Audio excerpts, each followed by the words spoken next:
Here we are with our last one. We will flip it up, press it, a little bit of glue. Now I also make sure when I glue it, I stay within the piece. I don't go out into the seam allowance or anything. It probably isn't a big deal, but I just like that better. And then now I'm going to take my rotary cutter that I use for paper, and I'm going to cut these around all four sides.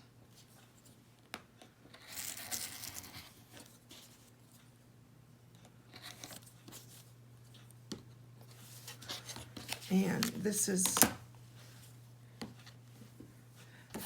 I actually have a now I'm cutting the 1/4 inch seam allowance this time too. So I am measuring, what I do when I do this, is I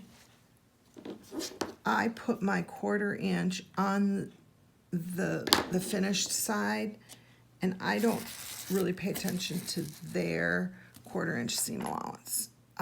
I do mine.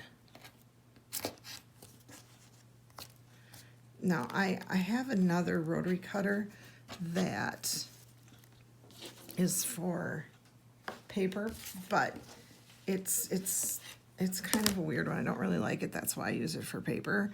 And it's bigger. It's the 45mm size, but and not the, it says 15 or something, the small one.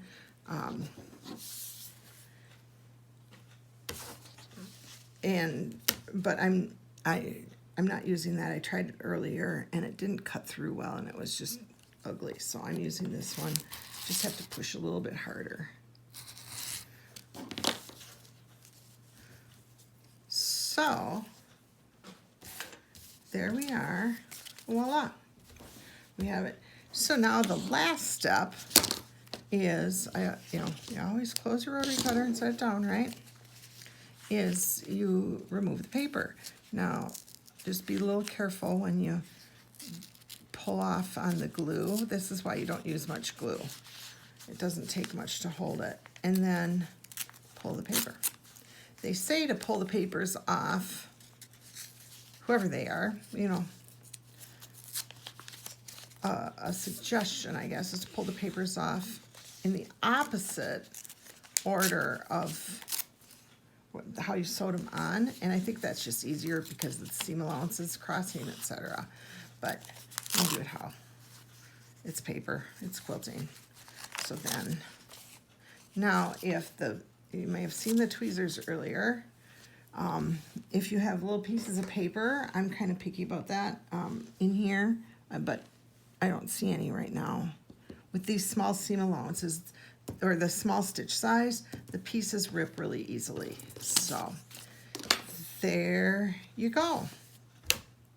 Let me know if you have any questions. Talk to you later, Sheila.